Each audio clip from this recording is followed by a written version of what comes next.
gentileza, deixe a sua Bíblia aberta comigo no livro de João, Evangelho escrito pelo apóstolo João, capítulo 6, do versículo 41 ao 47. Nós estamos praticamente no meio do capítulo 6 do Evangelho de João, mas 3 sermões nós terminaremos o capítulo 6. Vamos ver que o Senhor Jesus está no embate com os religiosos e nós vamos perceber a condição desses religiosos. E a condição que você vai perceber aqui era a sua condição quando você não havia sido tocado ou atraído por Deus. Era a sua condição quando o seu coração não havia sido transformado. Pode ser ainda a sua condição hoje, porque você ainda não creu em Cristo Jesus. Nós vamos tratar então sobre a cegueira espiritual. Diz assim a palavra do Senhor. Respondeu Jesus: parem de me criticar. Ninguém pode vir a mim se o Pai que me enviou não o atrair. E eu ressuscitarei no último dia. Está escrito nos profetas. Todos serão ensinados por Deus. Todos os que ouvem o Pai e dele aprendem, vêm a mim. Ninguém viu o Pai a não ser aquele que vem de Deus. Somente ele viu o Pai. Asseguro-lhes que aquele que crê tem a vida eterna. Pode tomar o seu assento, por gentileza? Meus irmãos, nós estamos diante desse trecho em que o evangelista João relata o embate de Jesus contra os religiosos do seu tempo. É muito importante que a gente volte um pouquinho a nossa mente para o contexto. Por que Jesus está nesse embate com os religiosos numa sinagoga em Cafarnaum? O que aconteceu antes? Para entender o porquê nós chegamos a esse ponto, é preciso voltar lá para o capítulo 6, do versículo 1 em diante, onde nós temos a descrição do milagre da multiplicação dos pães e peixes. Nós bem sabemos que os discípulos estavam muito cansados e eles queriam um descanso. O Senhor Jesus, percebendo o cansaço deles, planeja um momento de descanso. Então Jesus entra num barquinho e atravessa o mar da Galileia, rumo às colinas de Golã, um lugar deserto, propício para descanso. Mas, da ótica dos discípulos, esse descanso foi frustrado. Porque ao verem Jesus no barquinho, junto com seus discípulos, atravessando o mar da Galileia, que tem uma extensão de aproximadamente 10 quilômetros, aquela multidão começou a correr pela margem e chegaram antes de Jesus e os discípulos. Quando Jesus chega, uma multidão, quase 20 mil pessoas, o aguardando. Jesus tem compaixão deles, realiza milagres, cura os enfermos, ensina. E ao cair da tarde, Jesus ainda dá um banquete gratuito para eles.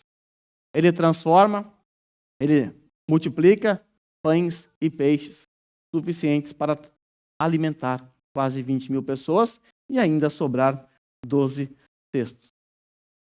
Bom, depois que Jesus realizou esse sinal miraculoso, já estava tarde, Jesus manda então os seus discípulos entrar no barco contra a sua vontade, mas eles entram no barco porque o Senhor estava ordenando, já era tarde, estava escuro.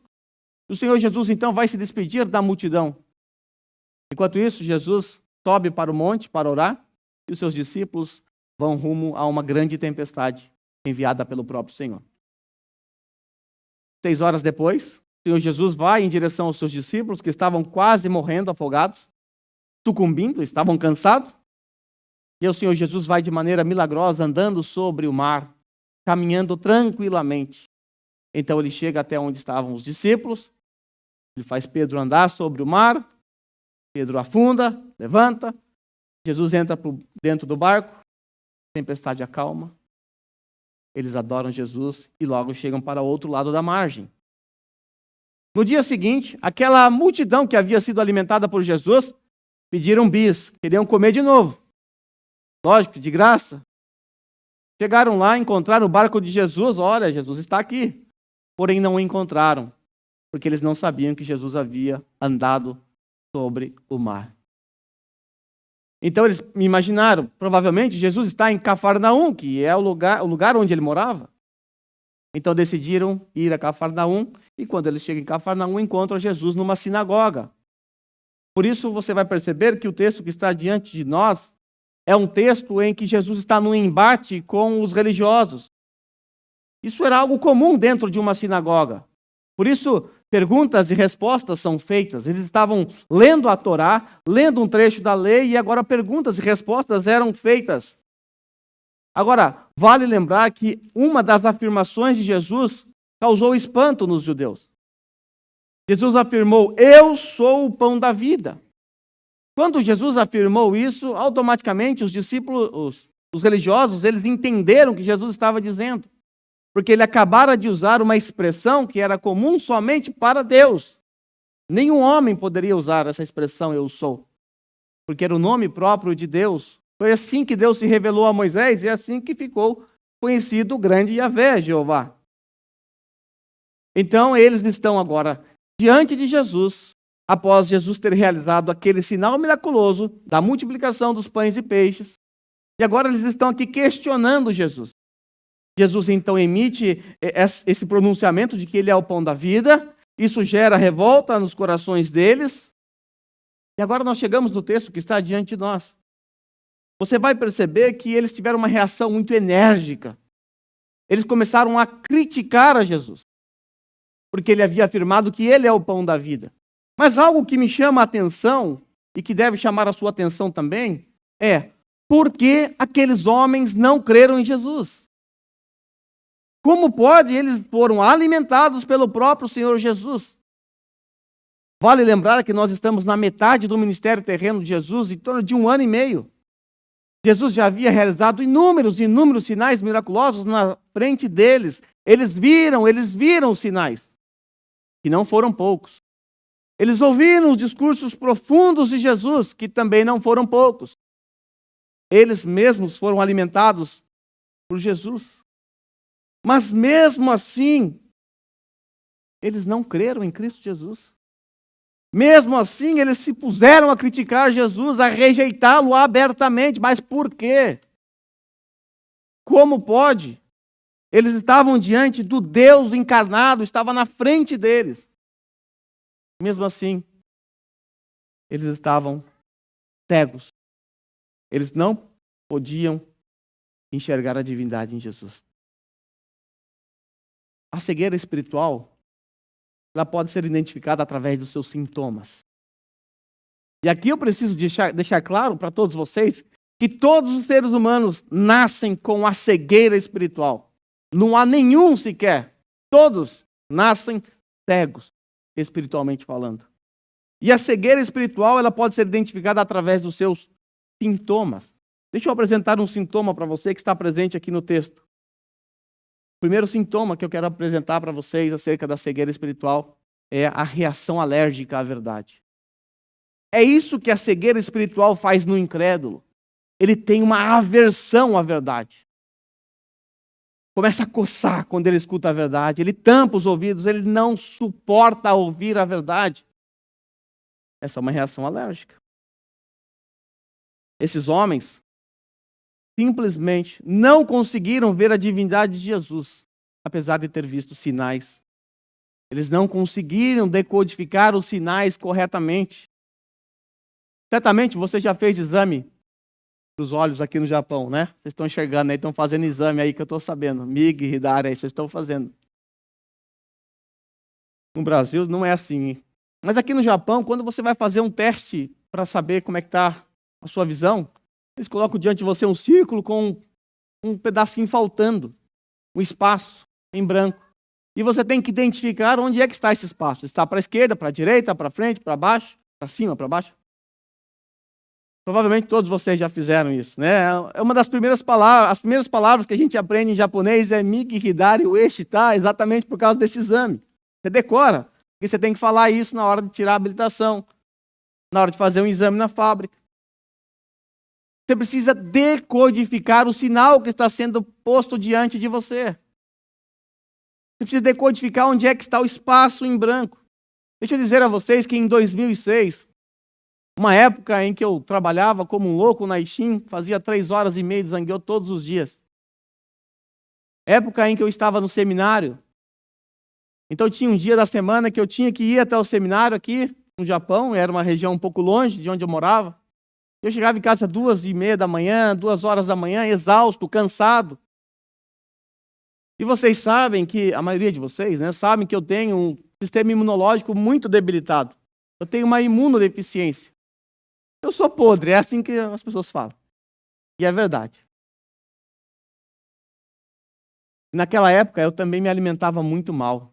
Era muito fast food, pastel e só comida ruim. Eu não iria na casa da Tati naquela época de jeito nenhum. Se era então, eu nem queria comer minha amiga se fosse hoje. Porque eu só comia porcaria, não comia nada de bom. Até que eu mudei bastante, né? Naquela época, por conta desse desgaste do meu corpo, aflorou no meu olho esquerdo a toxoplasmose. Segundo os médicos, é uma doença própria de país tropical. E provavelmente vocês que são brasileiros têm a toxoplasmose dentro de vocês. Só que o sistema imunológico que vocês conseguem combater a toxoplasmose e nada acontece. Mas esse aqui é sortudo, não teve um sistema imunológico muito bom e a toxoplasmose começou a me atacar, a me afetar a minha visão esquerda. Eu passei quase um ano indo no médico toda semana. E cada vez que eu ia, eu estava pior. Enxergando cada vez menos. Até que quase um ano depois, já não conseguia enxergar aqueles sinais que ficavam na parede, já preso.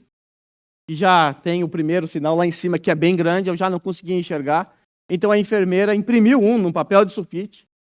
E agora o processo comigo era diferente. Ela ia andando até a minha direção, ela vinha andando na minha frente, para saber até onde eu enxergava. Eu lembro que uma das últimas vezes que eu fui, ela colocou esse papel a 1 palmo do meu nariz. Um sulfite com um círculo grandão. E eu disse, eu não estou enxergando nada. Eu não vejo nada. Tudo que eu vi era um branco, como se tivesse colocado uma sacola plástica no meu olho, eu não enxergava absolutamente nada. Foi ali onde bateu o desespero e eu estava ficando cego. Mas onde estava o problema? Será que o problema estava na enfermeira? Claro que não, ela estava fazendo o papel dela. Será que o problema estava no sinal que ela estava me mostrando? Evidente que não. Ela até estava me ajudando, fazendo um sinal gigante. Onde estava o problema? O problema estava em mim. Eu estava ficando cego. Eu estava incapacitado de enxergar. Eu fiquei incapaz de identificar um enorme sinal que estava bem na minha frente. Irmãos, é exatamente isso que aconteceu com os judeus do texto que está diante de nós. Jesus estava esfregando os sinais da sua divindade no nariz deles. Mesmo assim, eles não sabiam identificar que sinal era esse e para onde apontavam esses sinais. Se esses homens tivessem entendido o que os sinais de Jesus significam, sabe o que eles teriam feito? O mesmo que os discípulos fizeram na noite anterior, quando estavam no meio da tempestade. Lembra que quando Jesus adentrou no barco, eles adoraram a Jesus, porque eles entenderam que estavam diante do Deus encarnado. Se esses homens aqui, lá na sinagoga de Cafarnaum, tivessem decodificado os sinais que Jesus deu, eles teriam se prostrado e o adorado. Eles não teriam criticado Jesus como eles fizeram aqui. Mas eles estavam cegos. O que eles podiam fazer? Eles não podiam decodificar o sinal miraculoso de Jesus, ou os sinais. Eles não podiam também ouvir os discursos profundos de Jesus, porque também estavam surdos. Outro problema que eu tenho no ouvido esquerdo. É como eu sou podre. Mas agora veja como eles reagiram ao sinal ou ao discurso de Jesus. Veja como eles tiveram uma reação alérgica. Veja como foi a resposta deles. Após Jesus dizer que ele é o pão vivo, ou dizer que ele é o pão de Deus, né, que alimenta a alma deles, que ele é o pão que desceu dos céus, os discípulos então, os judeus então disseram assim. Com isso, os judeus começaram a criticar Jesus, porque dissera, o que Jesus disse? Eu sou o pão que desceu do céu. E diziam, veja como eles estão aqui usando uma maneira bem jocosa com Jesus. Veja como eles são incrédulos. Não é esse o filho de José? Não é isso aí? Nós não conhecemos seu pai e sua mãe? Como ele pode dizer desci dos céus? Eles estão literalmente zombando da cara de Jesus. Porque Jesus era de Cafarnaum. Ele morava em Cafarnaum. A sinagoga era em Cafarnaum. Todos ali conheciam a família de Jesus. Agora Jesus acabara de dizer, eu sou o pão vivo que desceu dos céus. Como que pode? Conheço sua mãe, sei quem é seu pai. Como é que você pode dizer uma coisa dessa? Eles só reagiram assim, porque estavam cegos. Eles estavam cegos, eles não podiam fazer outra coisa a não ser reagir assim. Rejeitar Jesus, porque a verdade de que Jesus é Deus causava uma reação alérgica, alergia à verdade. Nós acabamos de ver um dos sintomas da cegueira espiritual, mas qual é a causa da cegueira? Bom, a causa da minha cegueira foi a toxoplasmose. E dos judeus que estavam ali na sinagoga? Qual é a causa dessa cegueira? A cegueira espiritual, ela é uma anomalia congênita, conhecida como DT congênita. O que é DT congênita? Sabe o que é DT congênita? Depravação total congênita. É congênita porque você herda dos seus pais. Na verdade, você herda do seu primeiro pai, Adão. Então, a cegueira espiritual é uma anomalia congênita e é conhecida como depravação total congênita. Isso significa que você já nasceu cego. Você já nasceu com essa anomalia.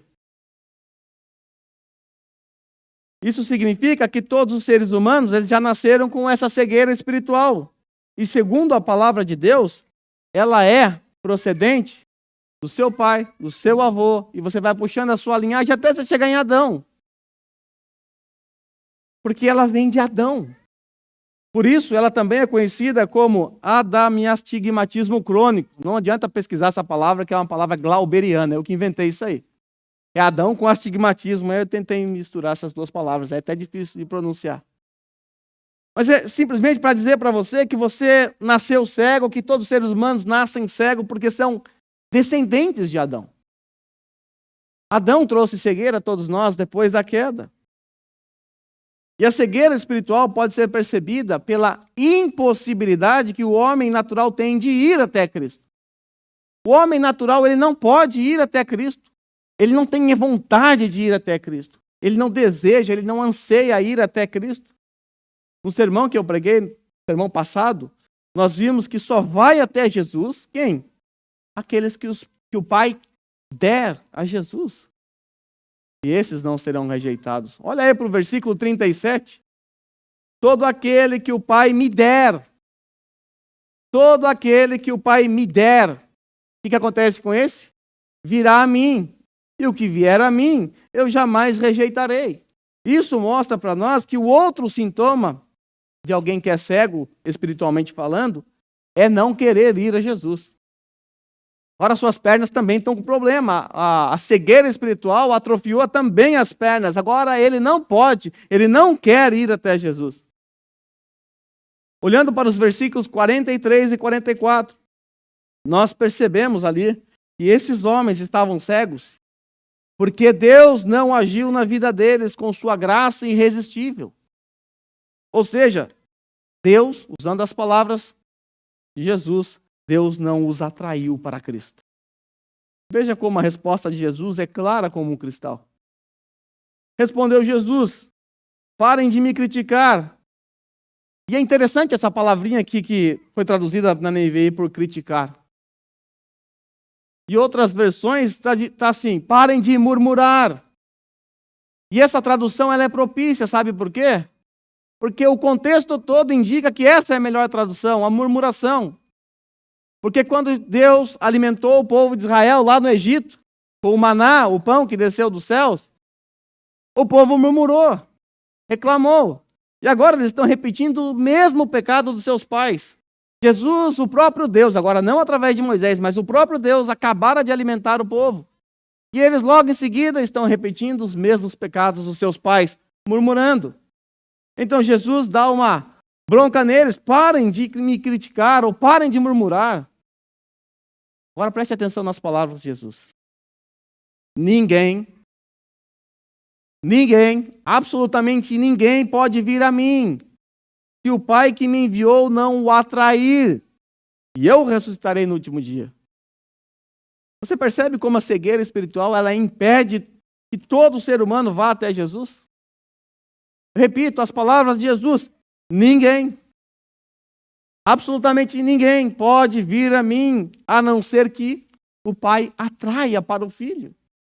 Está muito bem conectado e amarrado com o versículo 37.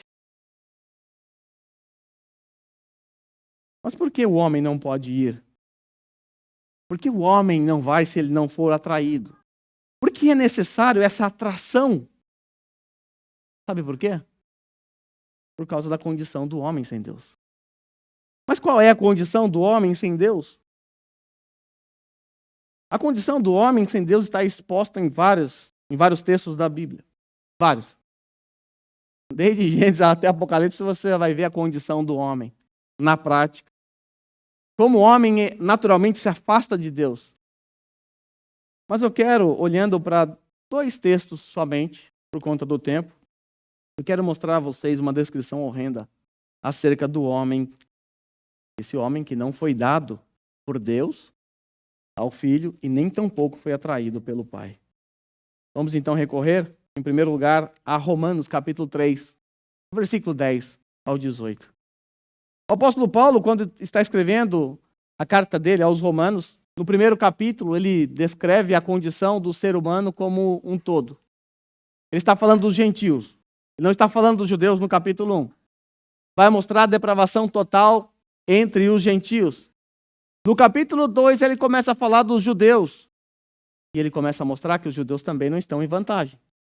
Quando chega no capítulo 3, aqui no versículo 10, ele então coloca judeus e gentios no mesmo saco e amarra. Ou seja, todos vocês estão numa condição deplorável. Tanto judeus quanto gentios. Agora veja a descrição que Paulo dá acerca do homem sem Deus. O homem que não foi atraído. O homem que não foi dado por Deus ao Filho. O apóstolo Paulo, no versículo 10, descreve o homem como alguém incapaz de ser justificado. Como está escrito, não há nenhum justo, nenhum sequer. O que quer dizer justo aqui? Na língua portuguesa, nós usamos essa palavra, por exemplo, quando alguém acha uma carteira e devolve, como esse homem é justo. Ele é justo na hora que ele faz as contas. Bom, isso é a maneira como nós usamos. Mas a intenção de Paulo aqui não é essa. Justo aqui é um termo forense, é um termo usado no tribunal, no fórum. É preciso você imaginar um juiz sentado no seu trono. E ele está ali com o martelo. E aí só tem 2 sentenças a dar. Justo ou inocente, ou culpado. Paulo está logo de cara dizendo que não há ninguém inocente. Não há ninguém que possa se auto-justificar. Não há nenhum sequer. Mas Paulo também descreve o homem caído como alguém incapaz de entender as coisas espirituais. Está no versículo 11, parte A. Paulo diz, não há ninguém que entenda. Veja a abrangência, não há ninguém que entenda. É importante destacar que a queda trouxe ao homem também surdez espiritual, como eu disse anteriormente. E nesse sentido, o homem que não é espiritual, ele ouve com seus ouvidos físicos, mas não consegue ouvir com seus ouvidos espirituais, porque ele está morto. O homem sem Deus, ele se faz surdo, porque na verdade ele é surdo. Isso significa que o homem não pode entender o que ele está ouvindo. Essa realidade foi registrada por João lá no capítulo 8, versículo 43. Jesus sempre usa a linguagem figurada para referir a si mesmo. Inclusive, ele está fazendo aqui. Está falando que ele é o pão, depois ele vai falar que ele é o pastor e tudo mais. Mas eles não entendiam o que Jesus estava falando. Por quê? Veja como Jesus, no versículo 43, questiona. Por que a minha linguagem não é clara para vocês? Por que vocês não conseguem me entender? Aí o mesmo Jesus responde. Sabe por quê? Ele responde. porque são incapazes de ouvir o que eu digo. Espera aí, eles estavam ouvindo. O que Jesus quer dizer que eles não são capazes de ouvir o que ele estava dizendo? Eles não são capazes de entender. Eles não conseguem entender o que Jesus estava falando. Por quê? Porque seus ouvidos estavam tapados. Os ouvidos físicos ouviam Jesus, mas os ouvidos espirituais estavam tapados. Quando você chega no versículo 47, ainda do capítulo 8, Jesus explica a razão dessa surdez. Veja o que Jesus diz a respeito deles. Por que eles não entendiam Jesus? Jesus diz que eles não o ouvem. Sabe por quê? Porque eles não pertencem a Deus. Quem não pertence a Deus é surdo. Não pode entender as coisas espirituais. É incapaz de entender. Por isso Paulo falou aqui, não há quem entenda. Mas Paulo também diz que o homem é capaz de buscar a Deus. Versículo 11b. Não há ninguém que busque a Deus. Como eu disse anteriormente, agora os pés estão com problemas. Não há pés que sejam capazes de caminhar em direção a Deus. Porque não há ninguém que busque a Deus. A verdade é que o homem caído, ele não tem desejo de buscar a Deus, ele não tem vontade de buscar a Deus. Essa vontade nunca estará presente na vida dele, a menos que o Espírito Santo atue antes. A menos que ocorra a regeneração. A menos que o homem receba um novo coração. Do contrário, a sua única vontade será se afastar de Deus. Porque não há ninguém que busque a Deus. Paulo também diz que o homem caído, ele é incapaz de fazer algum bem espiritual. Versículo 12. Todos se desviaram, tornaram-se juntamente inúteis. Não há ninguém que faça o bem. Não há nenhum sequer. É verdade que os seres humanos fazem atos de bondade. Ajudam pessoas, dão esmolas e tudo mais, cesta básica. Mas não é disso que o texto está falando. O que o apóstolo Paulo quer mostrar para nós é que não há nenhum bem espiritual suficiente de mudar a sua condição. Vale lembrar que nossos melhores atos de justiça são como trapos imundos na presença do Senhor. Então, por mais que você faça algo bom, se você é um incrédulo, se você é um ímpio, essa bondade está manchada pelo pecado e Deus abomina. Paulo descreve o homem também como alguém incapaz de controlar a sua maldita boca. Versículo 13 e 14. Suas gargantas são um túmulo aberto, com suas línguas enganam. Veneno de serpentes está nos seus lábios. Suas bocas estão cheias de maldição e amargura. Essa é a boca do homem que não tem Deus.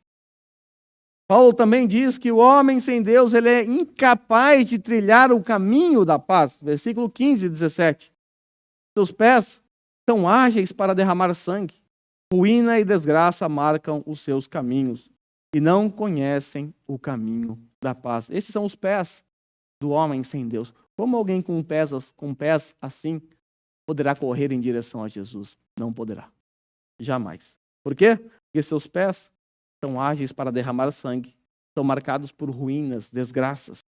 O caminho desses aqui é um caminho de alguém que não conhecem a paz.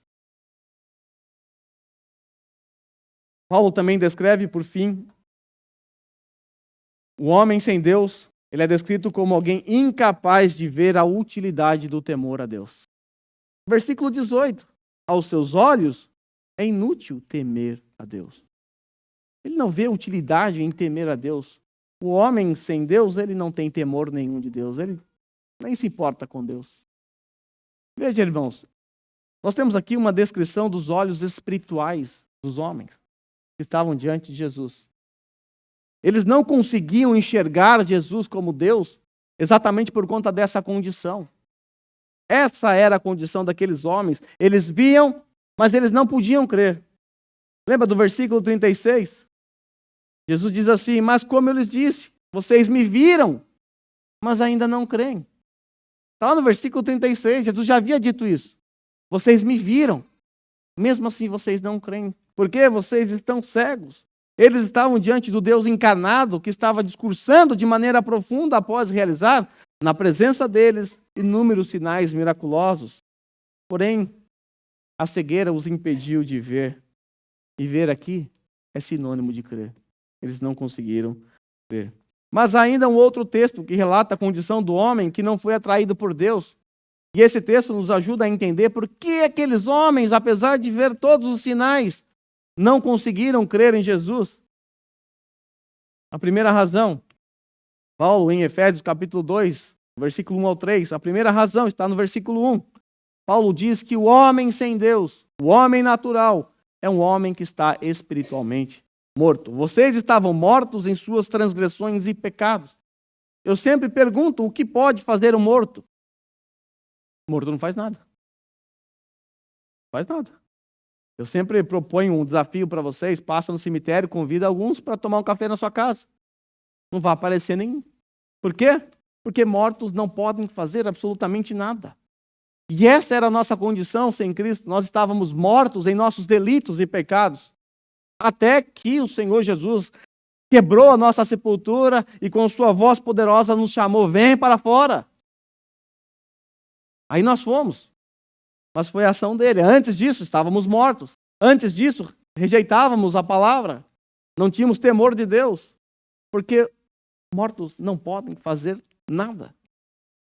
Paulo também descreve no versículo 2 que o homem estava escravo de Satanás. Paulo diz assim, nos quais costumavam a viver quando seguiam a presente ordem deste mundo e o príncipe do poder do ar, o espírito que agora está atuando nos que vivem na desobediência. Vejam, Paulo está escrevendo o homem sem Deus como alguém que é uma marionete de Satanás. Alguém que é guiado por Satanás. Falando em cegueira, quando nós chegamos no capítulo 2 de Coríntios, aliás, em 2 Coríntios, capítulo 4, versículo 4, Paulo nos informa que Satanás e seus pares são responsáveis pela cegueira espiritual dos incrédulos. Diz assim o apóstolo Paulo, nos quais o Deus desse século cegou o entendimento dos incrédulos. Veja o que Satanás e seus pares fizeram. Eles cegaram o entendimento dos incrédulos. Para quê? Para que não lhes resplandeça a luz do evangelho da glória de Cristo. Para que eles não consigam ver os sinais.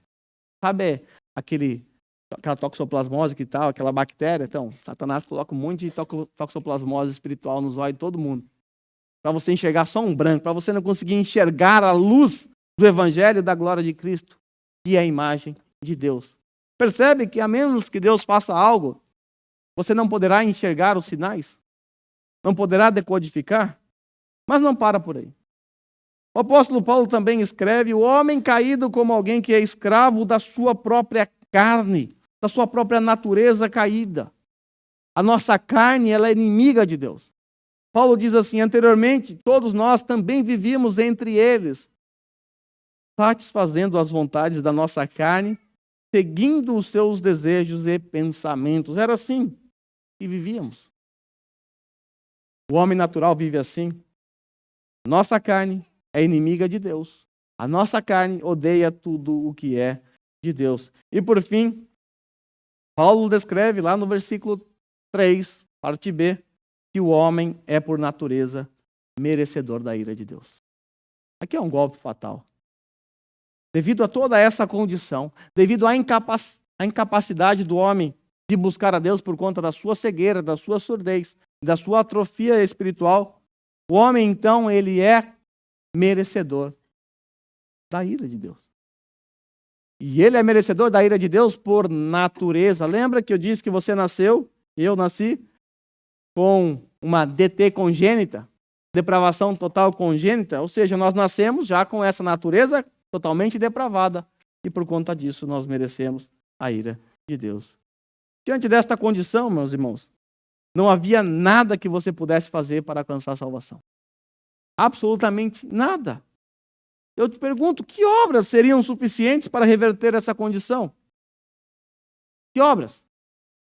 O que você poderia fazer para afastar da sua cabeça a sentença condenatória que te mandou para o inferno, que te condenou? O que você poderia fazer? A verdade é que você nem eu podemos ou poderíamos fazer nada. Era necessário que, primeiramente, nossa vontade fosse transformada. Porque a nossa vontade é essa daí que a gente acabou de ver no texto. A vontade de não buscar, a vontade de não seguir, a vontade de satisfazer a nossa carne, a vontade de ser conduzido por Satanás. Essa é a nossa natureza. Essa é a nossa descrição.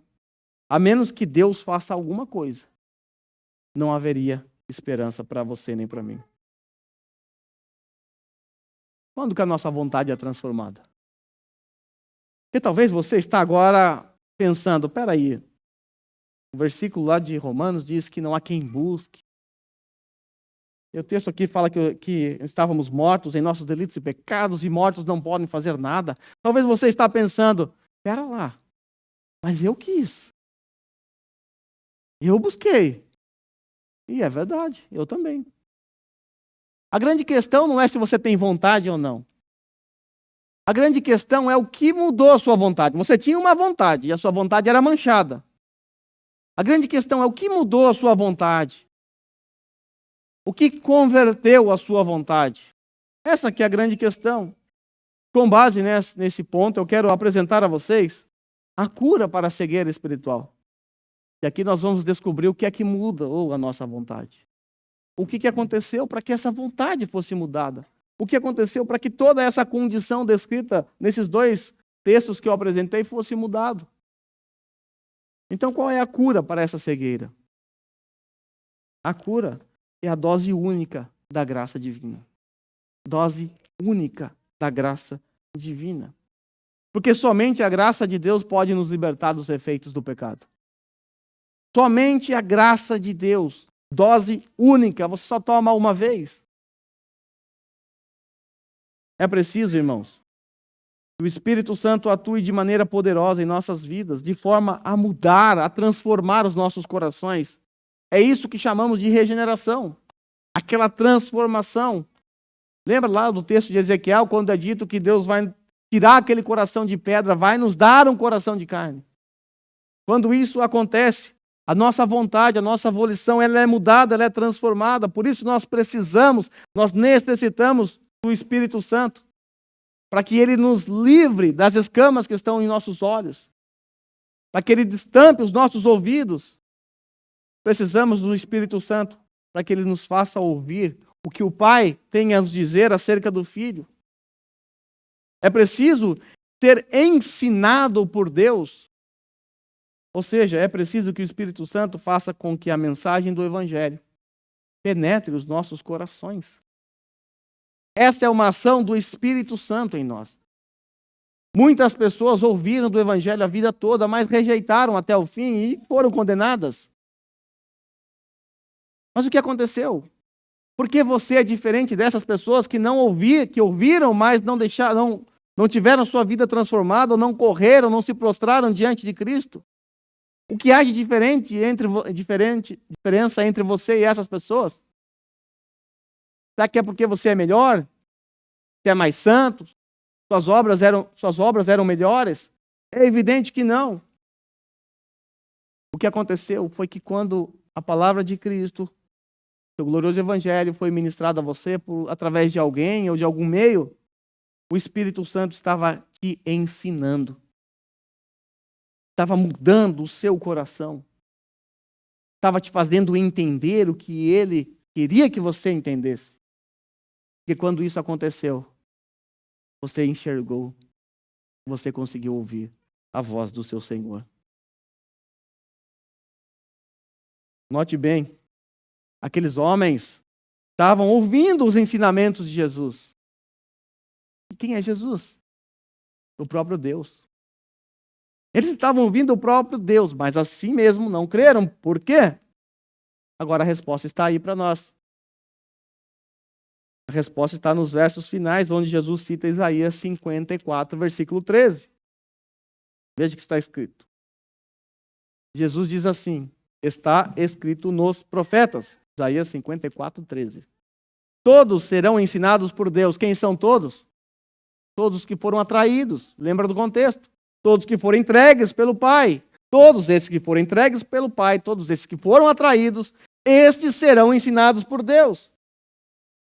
Aí Jesus complementa dizendo que os que são ensinados pelo Pai são aqueles que ouvem, agora eles ouvem, e aprendem.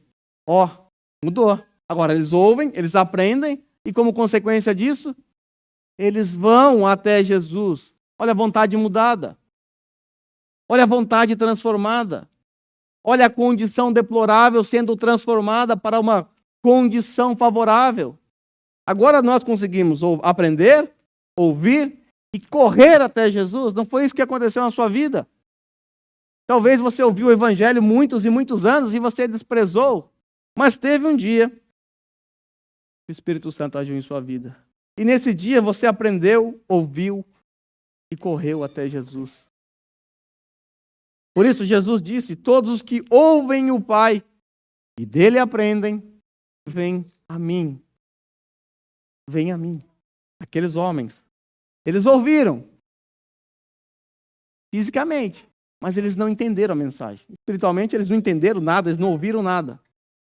Eles ouviram Jesus falando, Jesus discursando, mas eles não aprenderam nada e por isso eles rejeitaram Jesus. Com você foi diferente. Você agiu como os judeus, sim, é verdade, um período da sua vida, mas um dia você ouviu o Pai falando com você através do Evangelho.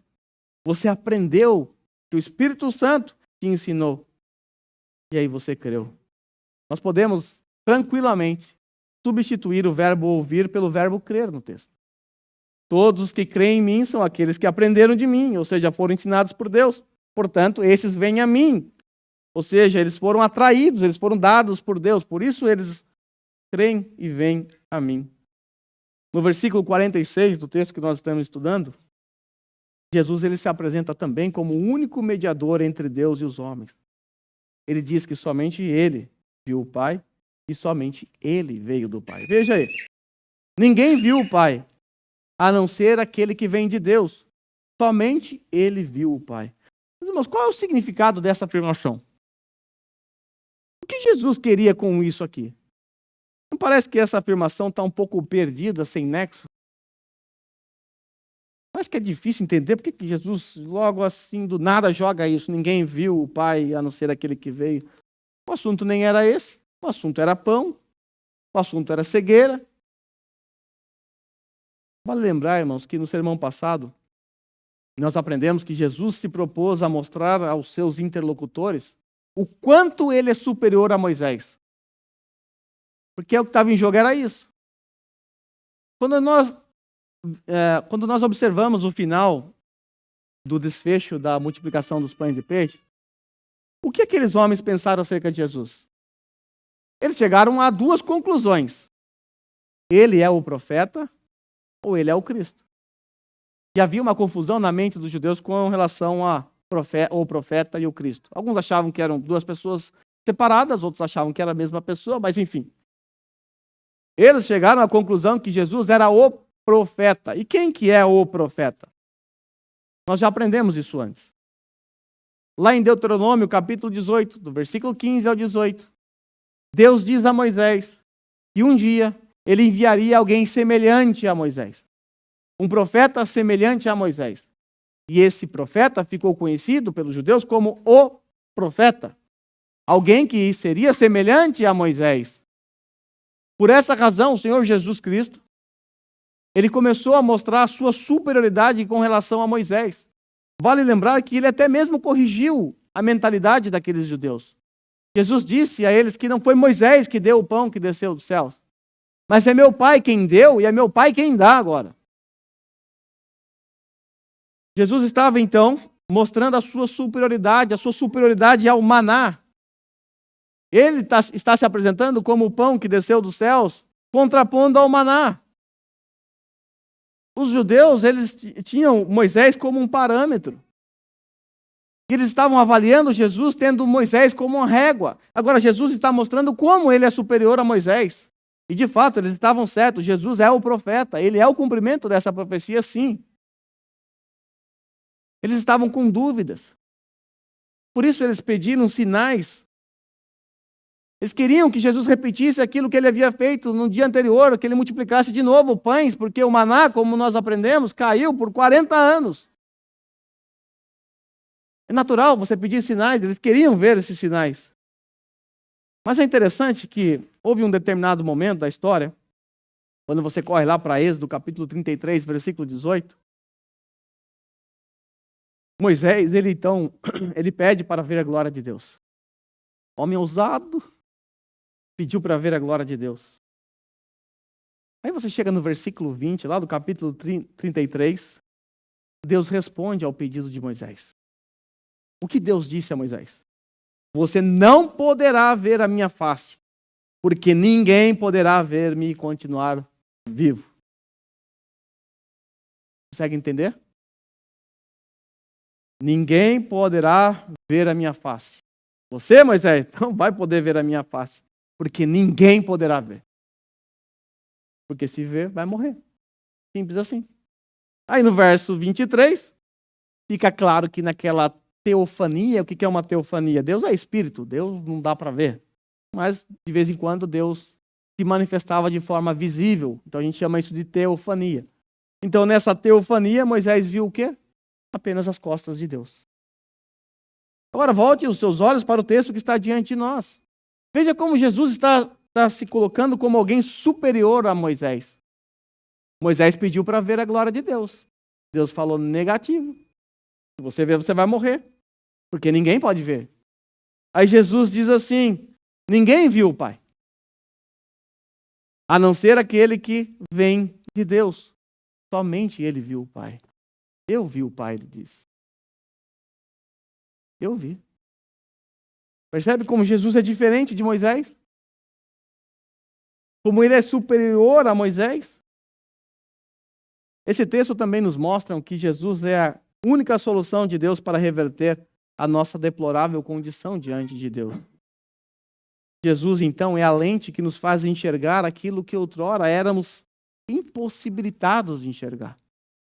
Éramos cegos. Quando o Espírito Santo, então, colocou sobre os nossos olhos as lentes do Evangelho, nós fomos, então, capazes de entender a mensagem. Nós fomos capazes de caminhar, de ir em direção a Jesus. Porque colocaram em nós uma lente espiritual, agora nós conseguimos enxergar. Nós fomos capazes de perceber a nossa condição. E quando isso aconteceu, o que nós fizemos? Nós nos prostramos arrependidos diante dele, nós suplicamos, nós imploramos por perdão. E o que ele fez? Graciosamente nos perdoou. Não só isso. Ele também nos adotou como seus filhos. Que privilégio. Como está numa canção que nós cantamos de vez em quando, antes éramos inimigos. Agora, estamos com Cristo à mesa. Nossa condição foi mudada, foi transformada e tem mais. Não para por aí. Ele também nos dá a segurança eterna. Lembra da primeira canção? Que segurança sou de Jesus. O crente, ele pode ter a segurança da sua salvação. Você não vai perder. Ela está garantida porque aquele que deu é Deus. E ninguém poderá arrebatar você das mãos dele. Por isso, você que é cristão pode dizer: que segurança sou de Jesus. No versículo 47, Jesus está assegurando isso. Ele assegura que aqueles que crê têm a garantia eterna. Ou seja, aqueles que foram dados por Deus Pai a Jesus, aqueles que foram atraídos pelo próprio Pai, para citar o texto que nós estamos estudando, aqueles que foram ensinados pelo próprio Deus, aqueles que foram até Cristo por conta disso, esses estão seguros. Esses têm a vida eterna. Veja o tempo verbal, não é que terá a vida eterna, esses têm, já recebeu. É garantido, é seu, você não vai perder. Que maravilhosa notícia. Estaremos seguros para todo sempre. É confortante saber que ninguém poderá nos arrebatar das mãos de Deus, não é verdade? Para mim é, não sei para vocês. Porque ainda regenerado eu sou pecador. E se dependesse dos meus pecados para ser salvo, já era. Que segurança. É fantástico saber que aquele que começou a boa obra em nós, ele vai completá-la até o fim. Nós estamos em processo ainda de santificação. Nós não somos perfeitos. Mas ele vai completar essa obra. Ele começou e ele vai terminar. Que alegria. Lembra da condição do homem caído em Efésios? Lembra quando Paulo diz que o homem caído ele é por natureza merecedor da ira de Deus? Pois bem, em João capítulo 3, versículo 36, é nos dito que quem crê tem a vida. Já quem rejeita o Filho, a ira de Deus permanece sobre ele. Sabe o que vai acontecer com você? Se porventura você não crer em Jesus? Sabe o que vai acontecer com você? Nada. Absolutamente nada. Aí talvez você está aliviado. Ufa, que bom que não vai acontecer nada comigo. Então eu posso viver a minha vida porca, imunda. Posso continuar rejeitando a Deus tranquilamente, que não vai acontecer nada. Bom, não acontecer nada é a pior notícia da sua vida. É a pior notícia que você pode receber em toda a sua vida, porque se nada acontecer, isso significa que você permanece debaixo da ira de Deus. E você está lá desde que você nasceu. Porque o texto diz que quem crê tem a vida eterna. Quem rejeita o Filho permanece debaixo da ira de Deus. Então, nada nesse sentido significa que você permanece debaixo da ira de Deus. É preciso entender que somente Jesus pode mudar a sua condição. Somente Ele pode transformar, e para que isso aconteça, é preciso que você esteja ciente da sua condição diante de Deus. E essa consciência não sou eu que vou inculcar na sua mente. Eu não tenho esse poder, quem dera. Somente Deus, através do Espírito Santo, pode fazê-lo. E se isso acontecer um dia em sua vida, sabe o que vai acontecer? Você vai cair prostrado diante de Deus, clamando desesperadamente por misericórdia. Você vai experimentar um tipo de arrependimento que você nunca experimentou em sua vida. Você se sentirá imundo diante de Deus. E ao mesmo tempo, você ouvirá a doce voz do seu Senhor te dizendo: aquele que tem sede, venha a mim e beba. Certamente você não poderá resistir ao poder atrativo de Cristo. Você será atraído por uma graça irresistível e tudo vai mudar na sua vida. É aqui que a sua vontade é mudada. Aqui que a sua vontade é transformada. Deixa eu contar a você como foi a minha experiência dessa vontade mudada. Eu sei que qualquer um poderia vir aqui à frente e contar a sua história, o seu testemunho. Nós louvaríamos a Deus por isso. Mas eu, na minha adolescência, eu me tornei um viciado em pornografia. Isso começou com uns 10 anos. Me tornei um viciado, compulsivo. Eu tinha debaixo da minha cama uma coleção da Playboy. Eu tinha. A parede do meu quarto parecia uma oficina mecânica, cheia de mulheres nuas em pôster.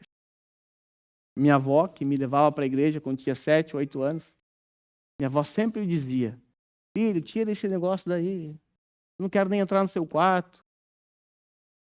Mas eu tinha prazer naquelas coisas. Eu não sentia nojo, eu não sentia vergonha daquilo. Eu levava meus amigos para ver o meu quarto. Eu tinha prazer. Aquilo trazia deleite para mim. E aí, um dia, meu primo, contra a minha vontade, ele marcou uma visita com os jovens na minha casa. Contra a minha vontade. Eu não queria, porque a minha condição ela é a condição de Romanos 3:10 em diante e Efésios 2. Eu estava morto em meus delitos e pecados. Eu odiava as coisas de Deus, apesar de ter sido criado na igreja junto com a minha avó. Quando aqueles jovens chegaram em minha casa, contra a minha vontade, eles abriram a Bíblia, falaram da Bíblia, começaram a cantar. E algo aconteceu.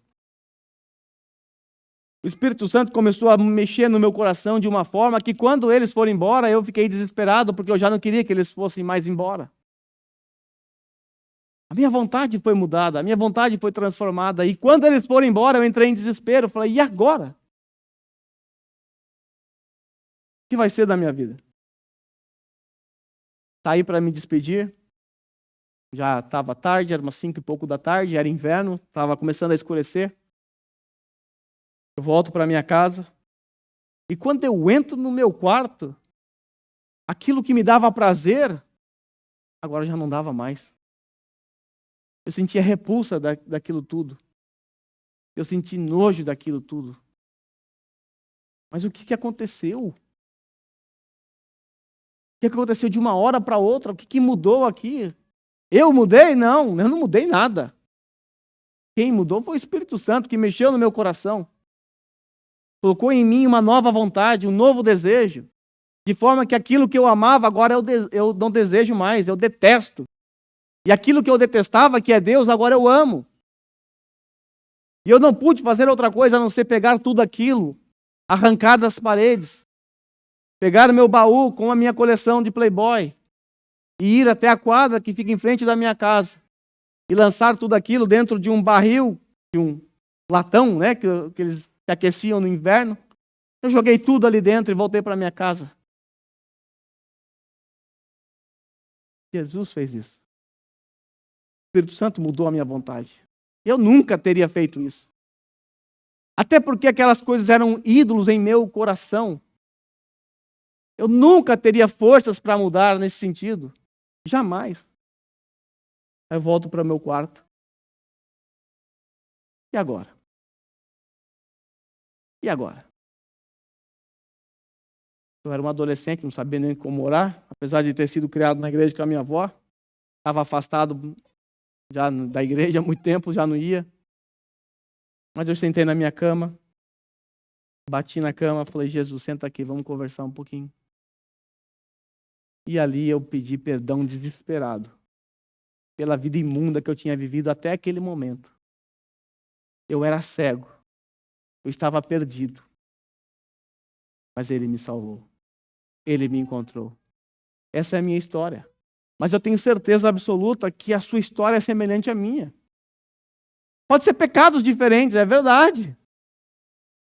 Pode ser vícios diferentes. Mas houve um dia na sua vida em que você foi atraído por Deus. Houve um dia na sua vida em que tudo mudou, a sua vontade mudou, a sua percepção mudou e agora você já não é mais cego. Agora você enxerga, agora você entende, agora você tem vontade de seguir a Deus. Essa é uma obra do Espírito Santo em nossas vidas.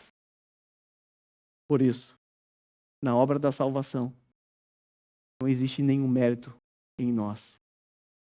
Nenhum. Todo mérito, toda a honra da minha e da sua salvação pertence a Ele. Porque se não fosse Ele, você estaria morto em seus delitos e pecados. Você estava condenado ao inferno. Você continuaria cego para todo sempre. Ainda que Jesus aparecesse na sua frente, Ele mostrasse todos os sinais possíveis, você ainda assim o rejeitaria. Ainda assim você o criticaria, porque é assim que é a natureza caída. Mas hoje você não age assim. Porque hoje você foi transformado. Aquele que você criticava, agora você ama, agora você adora. Porque Ele agora se revelou a você de maneira doce. Ele disse a você, vem, sai da sua sepultura fétida. E você saiu andando em direção a Ele. Então louvado seja o nome do nosso Senhor pela nossa salvação. Vamos orar.